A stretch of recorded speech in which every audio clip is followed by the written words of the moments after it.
Just because you are shelter in place in your home during the COVID-19 pandemic does not mean that you have to pass on productivity.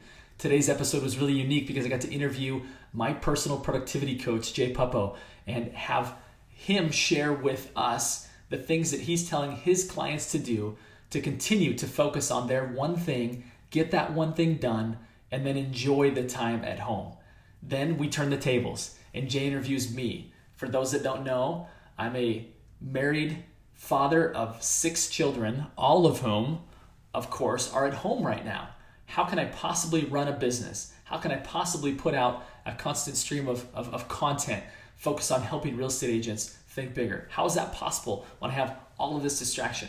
You're going to find out. Jay's going to share with all of us by asking me questions as to things that are working for me as well as things that are not. I'm excited for you to hear this episode. I think it's really going to help you realize that just because our economy is going into a recession does not mean that you have to. Enjoy this episode. It's going to really help you not just survive, but thrive during everything that's happening in the world right now.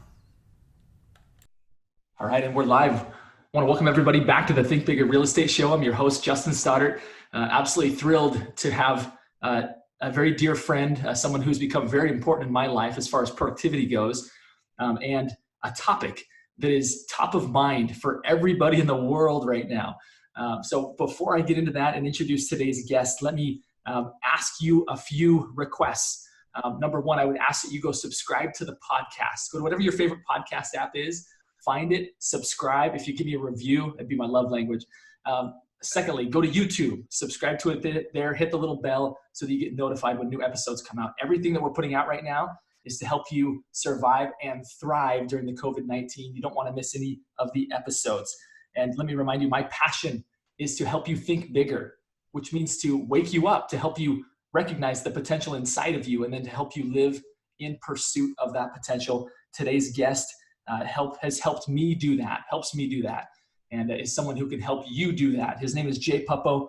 He's a very successful insurance agency owner. In addition to that, he is a productivity coach of some very big thinkers and high achievers. So with that being said, Jay Puppo, thanks for coming on the Think Bigger Real Estate Show today. Good morning, Justin. Great to be here again. Great to be here as well. Things are awfully quiet in my home right now. And yeah, where are your kids? Yeah, it's not always that way. As you can imagine, 6 of them being homeschooled at once. They were up a little bit late last night, but although I have adjusted my work schedule to accommodate the fact that we have some unique challenges of working amidst some chaos. So I'm super excited to learn from you today about how I can improve, as well as share this value with those that I get the good fortune of working with and serving in the real estate industry, helping them also do the same. So thanks again for coming on today and helping us with this. Absolutely. Great to be here.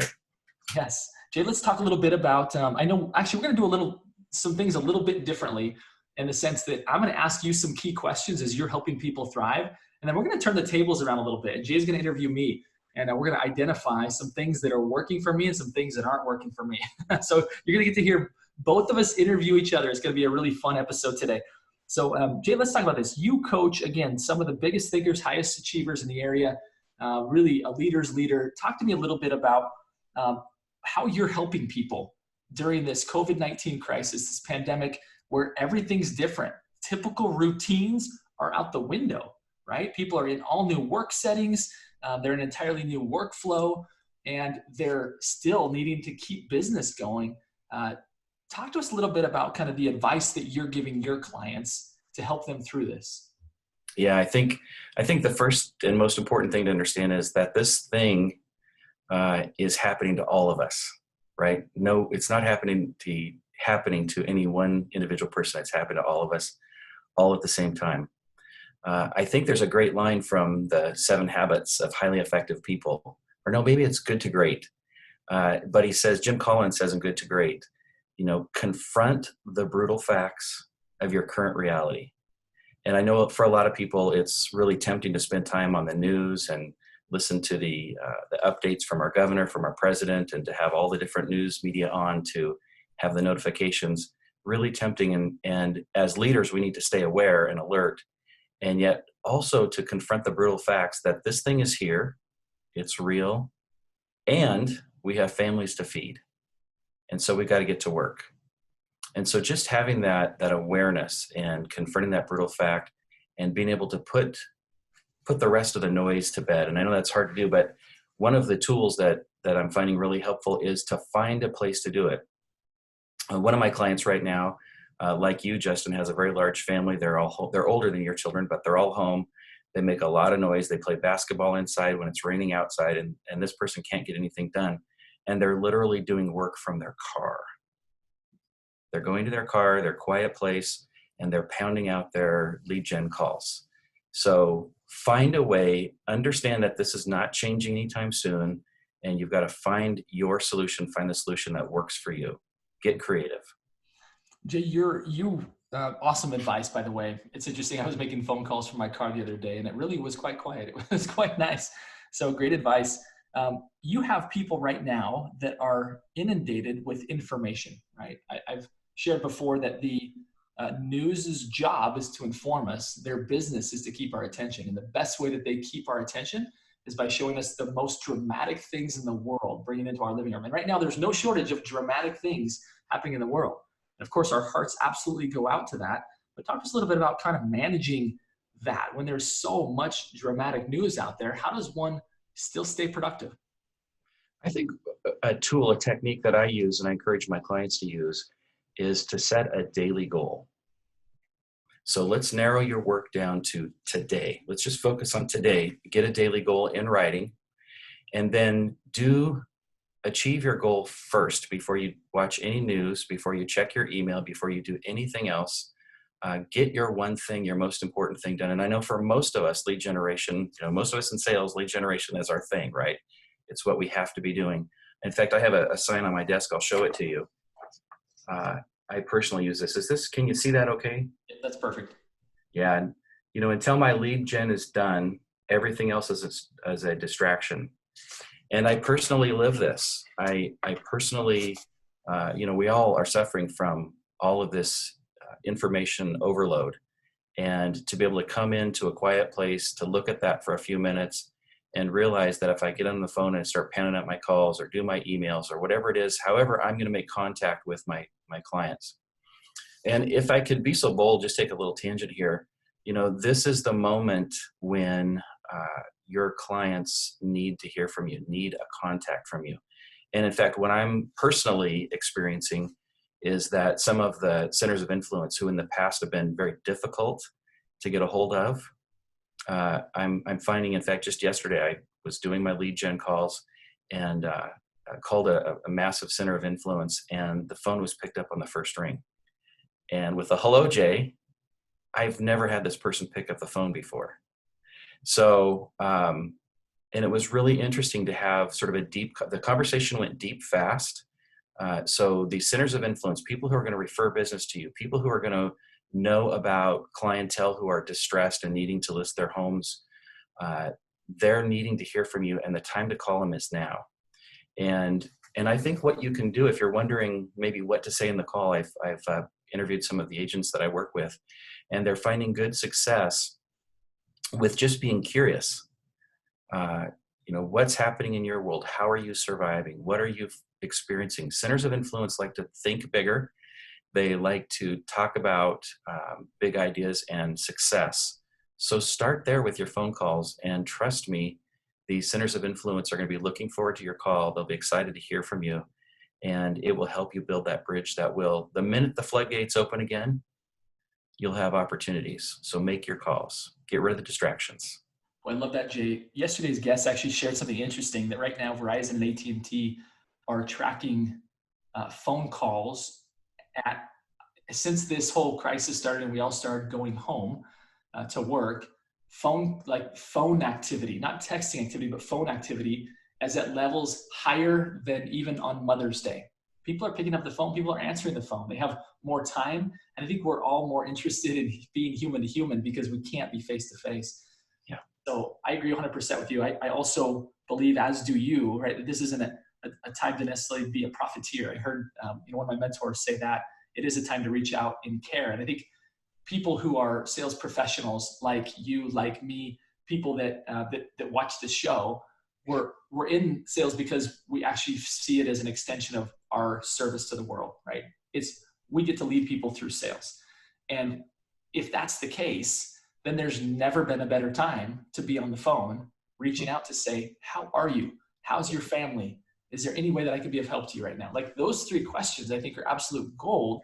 And it becomes essential for people to recognize the opportunity right now.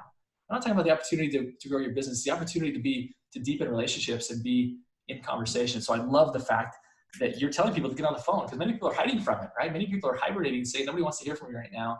Like, we're in a pandemic. I could possibly call people.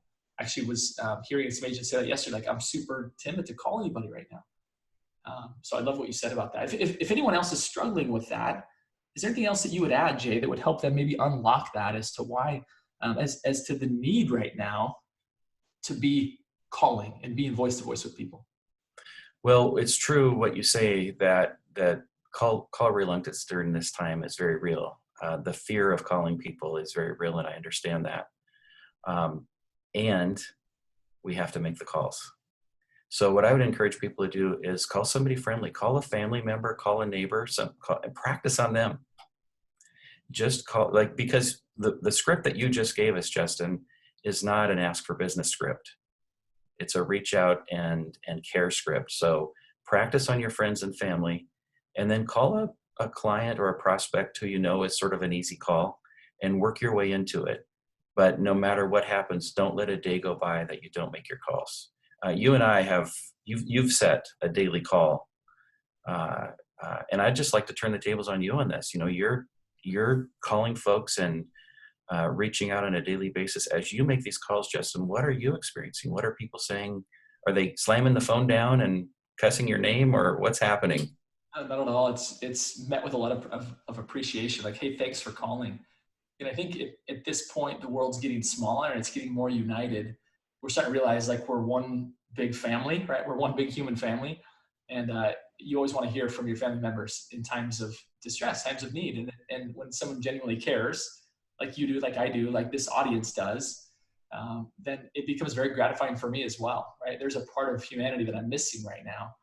But I'll tell you what, it's also bringing us closer together to some degree. Yeah. You know, another technique that's really valuable in sort of overcoming that fear is to add into your script, asking the person that you're talking to set up a future goal, future plan, future arrangement. So if you're calling on a center of influence, you could say something like, hey, when this whole thing is over, what can we do together to really capture the market? Or when this whole thing is over, how can we work together to really make sure that this doesn't happen again to the people that we love the most?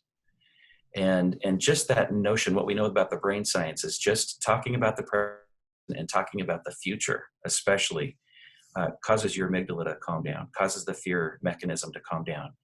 And when you think about creating future plans with another person, it draws you closer together.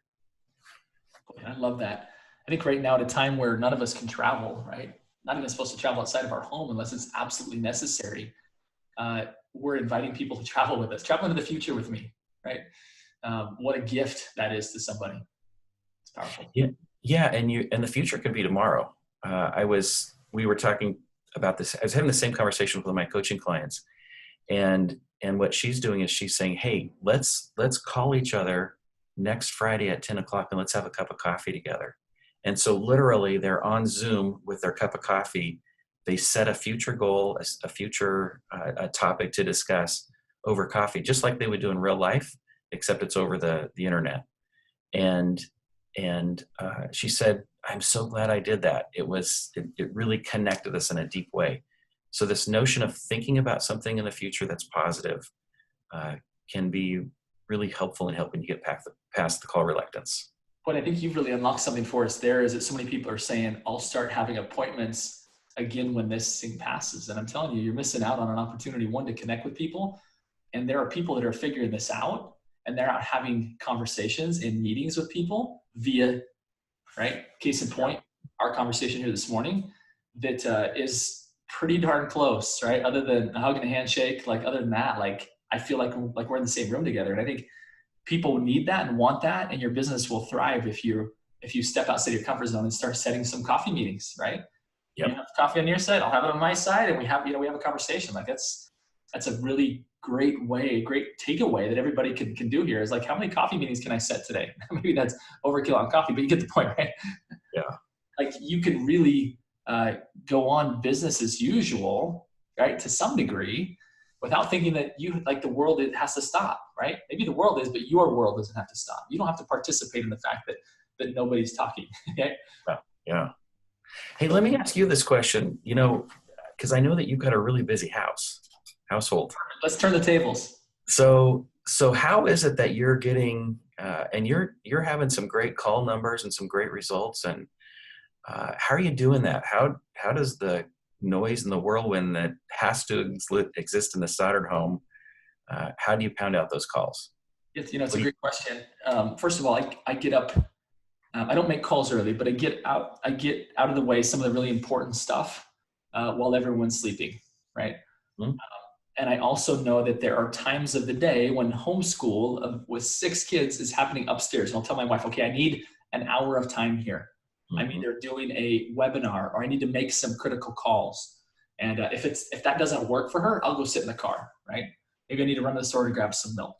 I've done that, right? Where there are actually legitimate things that need to happen, even if it's me going and sitting in the car to make those contacts with people. I'm also realizing that some people would prefer to be texted, and we can have a great exchange that way. And so, obviously the people that would really benefit by having a voice-to-voice phone call or a Zoom call like this, it's just a very particular time block. And it used to be what's on my schedule, right? Let's create a time block where everything else works around that time block. And now I've got to take into consideration someone else's schedule, right? My wife, our third child, has some calls with a doctor. And so I'm just kind of scheduling around her schedule as well now. And so there's another partner that I've got to choreograph this with. And so each night we're looking at, okay, what are the absolute things that I have going on that I have to have silence in the office? Mm-hmm. And what about you? What are some times where you're going to tell me there's no way there's going to be silence at this time? So move your call block. You just have to be a little flexible. But I think at the same time in my mind, I'm not giving myself a free pass to say, I can't call. I got too many kids at home, right? Mm-hmm. And it has to happen. My people, right? My clients, my prospective clients, they need me to contact them. And that's the way I see it. This isn't a nicety. This is a necessity. People need leadership right now. And I want to be the one that's offering it to them, and I can help them. So I can't make an excuse that things are too busy at home. There's a way around it. In fact, one day I went for a walk when it was a little bit nicer. It was a couple weeks ago. I made calls as I walked around the neighborhood. It was awesome. Yeah. Those sunny days are helpful, aren't they? Very. So Justin, as you're talking to real estate agents about making calls and being productive, who are you telling them to call? I mean, they've got a couple thousand names in their database. Do they start alphabetically? Who are some great people to start these calls out with? I always tell them, so today's April 1st, right? We're filming this on April 1st. I always tell them on the first day of the month, start with your A+ clients. The way you define an A+ client is somebody who's been a customer or a referral source multiple times. Those are the people that you need to take care of the first. So start at the top of your list. And what a great time, if you don't know who that is, take a little bit of time, during this era and prioritize that database, right? Don't just organize it by who lives on this street. That might be important, but prioritize it to where your time is being dedicated to the people that are the most beneficial for you and your business, right? That have been the most impactful, the ones that you want to give the most amount of gratitude and attention to. So start there with your A+ clients, then move to your A clients. The way I define A clients are people who have been a customer or a referral source at least once. Those are the people that come next. And just work your way down that list and have a certain number. So for me, it's 20 contacts a day. Jay, you know that because I report that to you every week. Jay's my productivity coach. If anybody admires the productivity I have, you have this man to thank for it. So thank you, Jay. Such a great coach. So that's what I do. 100 contacts a week, 20 a day, right? Sometimes on Monday, I got to 30, right? So that was kind of nice. I'm a little bit ahead, right, for the week. So having a certain set number and then starting again with those that are of most importance to my business, and just work down the list and not overthink it. Now, somebody will come to mind, right? Maybe it's a spiritual thing. Maybe it's just, they just popped into my head of like, that person needs me to call them, right? I need to contact that person. So I'll put them on the list that day, as opposed to, oh, they're not till next week. No, if you get the inclination that you need to call somebody, don't delay that. Call them. They may need your help. That's exactly right. I know that a lot of folks who watch this program, sort of, you have the whole spectrum. You have the very experienced real estate agents, the folks who are maybe 5-10 years into their business, and you also have a lot of folks who are newer in the business. I'm wondering how you might coach an agent who's sort of at the very beginning of their career. The examples you just gave us might be for somebody who's been doing the business for a while. They've had referrals from people. They've identified the A, B's, and C clients as the clients who are A, B, and C's. Yet, what would you tell like a newer agent who really hasn't figured out who their A, B, and C clients are yet? Yeah, well, I think, the exciting thing is that you can get started before you create a bunch of bad habits, right? A lot of agents are 10, 15, 20 years in the business, and they're like, man, I really got to get my database figured out. And to those people, they'd be the first to admit that to some degree, their real estate business and knowledge has been building on itself, yet the success that they have year to year has not been, because they've not been intentional about taking care of the same people. And so each year it's like they're starting over. They've been in the business not 15 years, they've been in the business 1 year, 15 different times, right? I think that's a critical thing for people to realize that are just getting into the business, is that you've got an amazing opportunity right now to set yourself up with some great habits. Most agents don't have the luxury of having the whole world take a time out for a month, right? Take this time. Don't let it waste. Turn off Netflix, for heaven's sake, right? And pour some time into getting things set up. And I would put, even if you have 0 A+ clients, still create an A+ client category, because there's an affirmation there that I'm going to have a whole bunch of these, right? And then you said an A client, right? And then your B clients, which is who you'd have a lot of right now, which are people who are likely to refer me if I taught them how. These are all the friends and family that love you and support you, that kind of gave you the encouragement, like, get into real estate. Or you thought, boy, if I got into real estate, I think they'd work with me, right? It's those people who you're intending to turn into A clients. You're intending to turn them into a referral source or a client. And then who from there, you're intending to move them up the ladder, if you will, to be an A+ client where they're giving you lots of referrals, right? So you might have a bunch of B clients. You might have C clients. C clients are defined as people who you don't know if they're going to refer you or not. Like, you know them, they know you, but it's your job to contact them. And so for a new agent, it might be, again, it's still same process, to where you can start this process today and it'll work for you until the day you decide to retire. But you start at the top of the list, and for you, it might be, I don't have A clients yet. All I have is B clients. Okay, great. Start with whoever's at the top of the list and start contacting those people on a regular basis. Now you might say, like, boy, I've only got like 20 people in my database. That only puts me through one day. Well, then your job is to go meet people, right? And I think that there's probably a number of online meetups and hangouts and stuff that are happening right now, to where even in this environment, you can still be meeting people.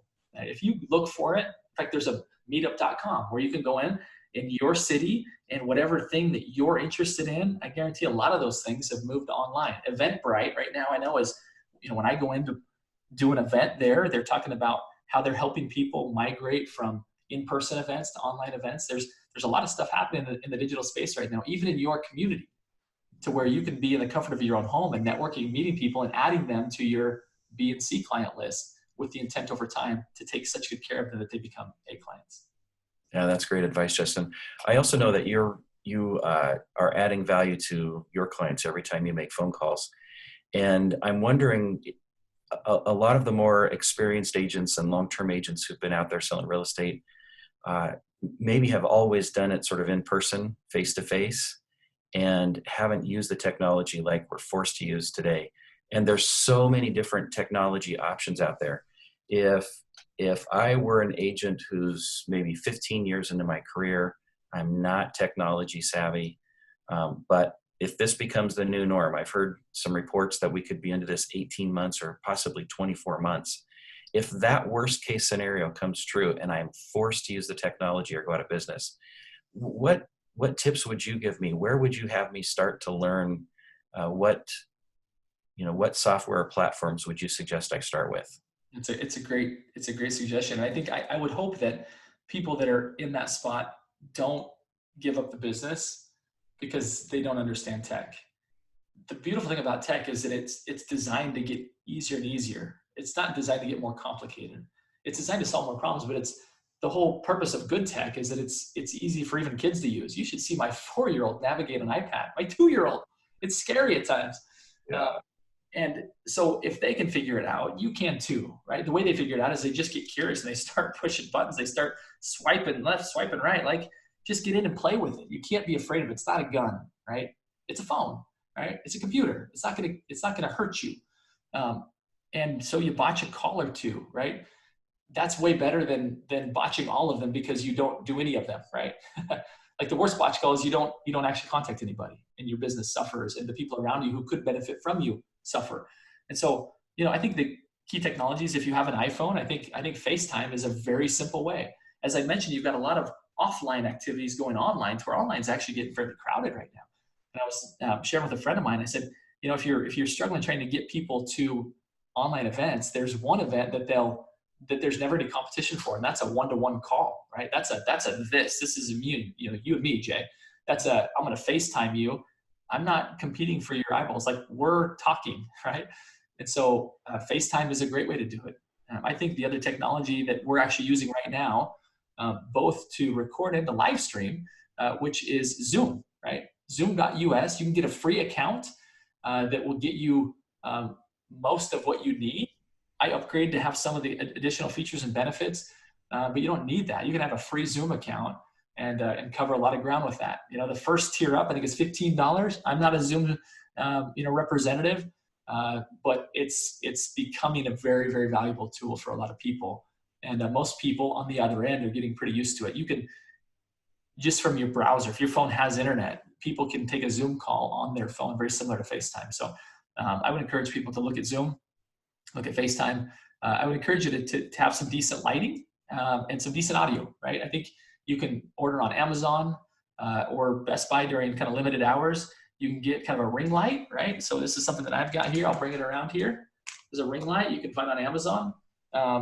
And a microphone. It doesn't have to be a fancy one like I've got that's kind of professional for podcasters. You can get just a little lapel mic that's $15 that plugs into your computer. It sits right here on your lapel and works great. So, I think for less than $100, you could have a really great ring light and a good lapel microphone, and you're back in business, which is probably way less than you spent putting gas in your car to go drive around and see people.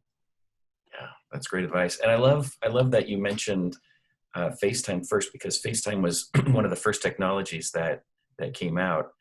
And if my iPhone rings and it's a FaceTime call, it's like, oh, it's kind of exciting. So I think the likelihood of me taking a FaceTime call is actually higher than me taking a regular phone call. I might be inclined to hit the little pause button on the side of my phone and let the incoming call go to voicemail. But a FaceTime call, I'm probably going to answer. So it might be interesting for your listeners to do an experiment. Call 10 people on the phone and then FaceTime 10 people and see if they have a different response rate. Which I think there's some built-in accountability there. I hear a lot of jokes and memes about people not taking care of their hygiene or even getting dressed. Yeah. If you're going to be doing some FaceTime calls, you might get up and put some clothes on, which I would say is a productivity changer. There's a different feel, a different vibe, a different energy when you're sitting in your PJs versus getting up and getting suited up and booted up. Even if you're going to your home office, you're going to sit and make calls in your car. You show up different when you dress up, and be comfortable. There's no doubt about, that we should take advantage of the opportunity to be comfortable, but also think that it says something about how serious you are about your business to yourself, as well as to the other end when, you show up like you mean it. Yeah, absolutely. I agree 100%. Great questions, Jay. My goodness. I think I've just found my first guest host. When I go on vacation, I'm gonna tap Mr. Jay Puppo to come in and take over. So I want to thank you for those great questions, great answers as well. Super fun to be interviewed, not just to be the interviewer. Let's move to the signature question of the show, Jay, which is you are a big thinker. Not only that, but you inspire other people to be big thinkers, to be high achievers. What's something that Jay Puppo does on a regular basis to continue to be a big thinker? Can you teach us? Yeah, I covered it up. I don't know if you can see the white piece of paper on my wall over there. I covered it up because the call I was doing before this call, I didn't want that exposed, but I have my vision board on that wall over there. And so every morning as I come into this space, I look at each of the pictures on my vision board, and each of the pictures is a stretch for me. One of the pictures is a picture of a person skiing. I've never skied before in my life, and I have a fear of going down. I mean, just the thought of going downstairs sometimes can be traumatic. And so I've been looking at that picture now for almost 2 years. Well, thanks to one of your listeners, Diana McCready, I signed up for the ski bus. And in the month of January and the month of February, I went up to Mount Hood and I learned how to ski. So please don't tell anybody. My boys who all ski don't know this. And as soon as the virus breaks and we can get up to the mountain, I'm going to take them up, and they're going to think I'm just driving up and paying for their lift tickets. But indeed, I'm going to get skis and go down the slopes, and they're going to freak out. It's going to be a lot of fun. Oh, man. But what a powerful a gift you'll give to your kids. What a great surprise. I love that. And by the way, if you've ever not skied, now is the time. It's an amazing sport, and I'm so glad I did it. But it's all about your mindset. It's all about thinking about something bigger. And as soon as you capture the notion, as soon as you capture the thought of doing something or being something bigger than what you are today, find a picture, go to Google Images. You can type in any word, any phrase, and Google will give you pictures that represent the words and the phrases. So my wall is full of my big, beautiful future. And I look at it every single day to get my mind out of fear mode and into future mode. Boy, what a powerful practice, Jay. I know there's a lot of talk about vision boards. Again, that's oftentimes on people's wish lists. Like, oh, I need to do that. What a great time to do that right now. And you're right. Right now's the time. I mean, you've taught me this, right? And we have accountability around this of revisiting my long-term goals. And what a great way to have those in very visual images, which inspire the mind to go somewhere else than where it's currently at. And the subconscious goes to work, and it's a powerful thing. So thank you for all the lessons you've taught and shared with me. Jay, I know we had promised the listeners, at least you and I offline had, some things that they're going to get by staying to the end of this episode, which really is an attribute to, or speaks to kind of your generosity, your interest in helping people. Share with the audience kind of what you are offering to give to people, especially in this time of need where I think people really need some help. Yeah. So I'd like to, just for your listeners, and please don't post this on Facebook or anywhere, but my private cell phone number is 503-329-4150. And if any of your listeners will text me at that number and request a free coaching call. So I'll offer a 30-minute free coaching call, and we can talk about any issue that you're facing. And I'd love to be able to help some of the listeners get through any of the obstacles that they're finding to their personal productivity. And then along the lines of the vision board and thinking about long-term goals, next Wednesday, April 8th, I'm going to do a free coaching session, group coaching session at 10 a.m. And so if folks want to have a link, we'll do it by Zoom. And if they would like to have the link for that free group coaching call, that's 503-329-4150. Powerful, Jay. My goodness, both group as well as individual coaching, such a generous offer. I know I've been a beneficiary of your coaching genius. It's made a massive impact in my business. The things that people see me doing in large part are because Jay inspired me to start to focus on those things that matter most in business as opposed to whatever's urgent in front of me today. So if you feel like that describes you, is that you know that there's more potential inside of you than what the world is currently seeing, which I think we all should feel that way, then you need somebody to help you focus that energy in the areas where you're going to actually begin to see that potential come to the outside. So thank you for being that person to me, my friend. I'm excited to share really the gift of you with other people. And so I want to thank you as well for your time today. You are a big thinker, and I appreciate you so much helping us be that way as well. So thanks everybody for tuning in. Again, if you haven't subscribed to the podcast or subscribed on YouTube, please do so. Give us a review. That just inspires us to keep going and get great guests like Jay. So was there something else you're going to add in, Jay? I thought maybe you were going to say something. I want to thank you for the time you invest in this podcast. I know you don't get paid a dime for this. I know you don't have advertisers. And I think you're really helping folks think bigger and get beyond their fears. And I think it's a beautiful thing that you're doing. So well done. Thank you, Jay. It's a purpose project. It used to be a passion project. Now it's a purpose project. It's really what I'm about. So thank you for that, for sharing that. And my final request of everybody listening here, you've heard me say it day in and day out, and there are 3 simple words, and they are go think bigger. Thank you, Jay, so much for your time today. And thanks everybody for tuning in.